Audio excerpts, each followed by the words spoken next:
So, dito yung aming hotel sa may Liho. Kaya pag nakita niyo yan, Liho, tapat siya nito. Cute hair. Dito kami. Dito yan, sa may Liho Hotel. Ayan na po. So, saan kayo malikaw? Yan, 10th floor siya. Yung orange. Diretso agad kayo sa 10th floor. Huh? 10th floor, 10th really? floor. No, Yes. we pick any number. But So, dito na kami. So, dito kami sa Leo Hotel. And then, ito yung first room na nabook namin. So, dito si Mother at si Adrian. So, meron silang double bed. Then, dito naman may couch. Then, dito may TV. Tapos, dito makikita mo yung labas niya. So, dyan yung Shementin.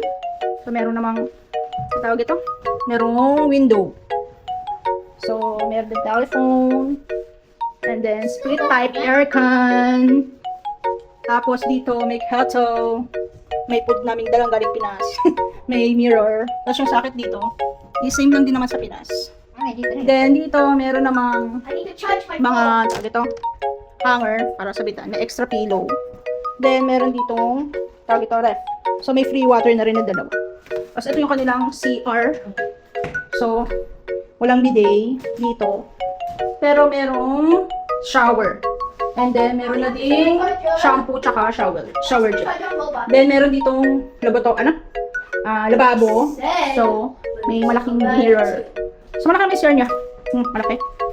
So, ito yung first room ng Liho Hotel. So, doon tayo sa second room, sa room namin. Meron ditong hapon. Ay, asawa ko pala. So, open tayo ng room. Ay, paano ba to? Paano yung ano? Full na ilaw. Ayun, doon pala. So, ito yung room namin. So, ganun din, may double bed, kaso walang couch, katulad sa kanila. Pero dito, merong table. So, say, meron din kettle, then water. Dati palagi na yung water sa ano, tapos may mirror. Tapos may TV. Then, ito yung CR. Tapos dito, merong mini ref din, tapos sabitan, of course. And dito, ito maganda dito sa room namin. Ah, taray! May pa-bathtub. O, tingnan nyo naman, ang ganda ng bathtub. Sas yan. So, same din, meron din shower and shampoo, tsaka shower gel. Meron na rin towels, then hair blower, then yan. So, wala pala dito toiletries. So, wala silang toiletries. So, okay lang, kasi may dala naman akong toothbrush. Tsaka, hi guys! Bali, last day na namin dito sa may Liho Hotel. Bali, ito yung ka-6th day namin dito sa Taiwan. So, ang review ko dito sa hotel is good naman siya. Very affordable.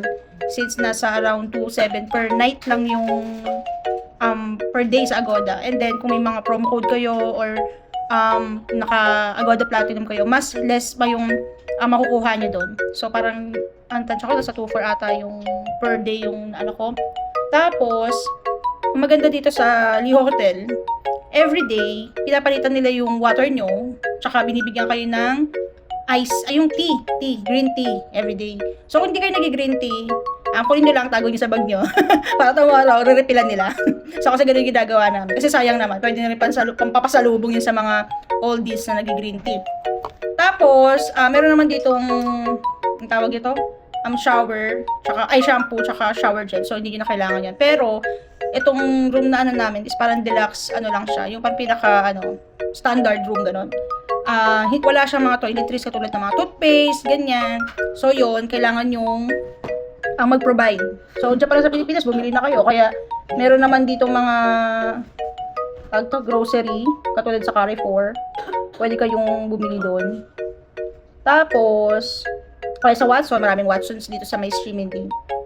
Tapos yun, ang maganda pa dito sa Liho Hotel, halos lahat ng guests, almost lahat ng guests, is Filipino. Talaga, makakasalubong mo puro Pinoy. Yung mag-check-in, mag-check out, sa elevator.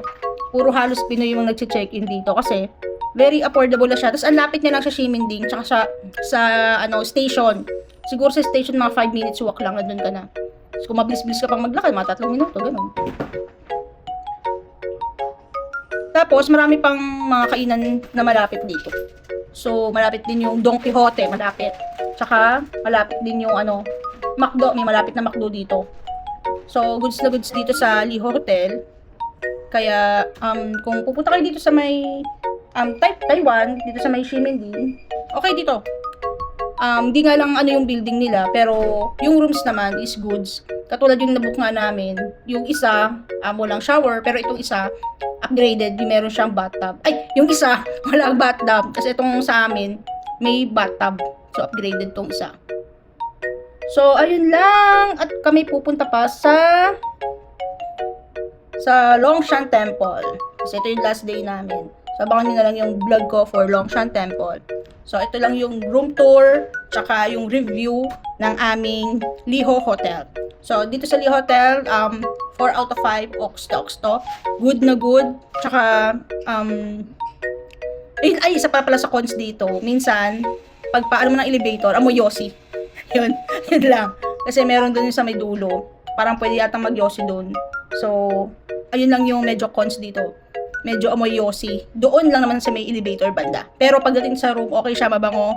Wala namang amoy nakakaiba.